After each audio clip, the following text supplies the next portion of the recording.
তেখেতলৈ আন্তৰিক শুভেচ্ছা জনালো, অভিনন্দন জনালো।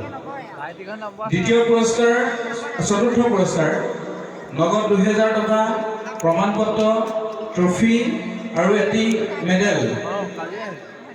এই বঁটাটি আগবঢ়াইছে ৰঞ্জন হাজৰিকা। 1:08 ছেকেণ্ডত সম্পূৰ্ণ কৰিছে। 47 মিনিট 54.18 ছেকেণ্ডত শেষ কৰিছিলে। তেখেতলৈ আন্তৰিক অভিনন্দন। এই বঁটাত আছে নগদ 2000। তৃতীয় পুৰস্কাৰ লাভ কৰিছে খুমটাৰ টিকেশ্বৰ কুৰ্মী।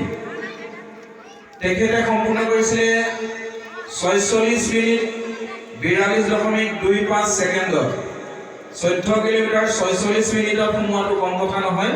গতিকে আমি টিকেশ্বৰ কুৰ্মীলৈ আন্তৰিক অভিনন্দন জনাইছো। আৰু এই বঁটাটি প্ৰদান কৰিছে বাপিৰাম হাজৰিকা পৰিয়ালবৰ্গই। আমি তেখেতক বঁটাটি প্ৰদান কৰিবলৈ অনুৰোধ জনাইছো।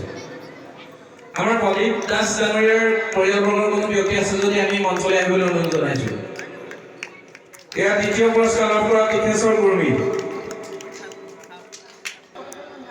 লগত থাকিব দীপু কুৰ্মী।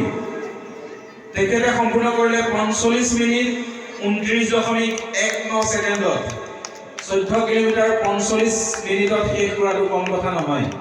তেখেতৰ বিট নাম্বাৰ হৈছে 2641, 2641।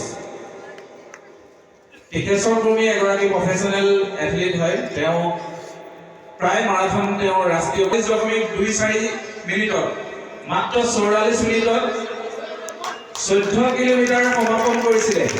এয়া কম কথা নহয়। 14 কিলোমিটাৰ যি সম্পূৰ্ণ কৰোঁতে 3 ঘণ্টা সময় লাগিছে, তেওঁ মাত্ৰ 45-44 ছেকেণ্ডত সম্পূৰ্ণ কৰিছে।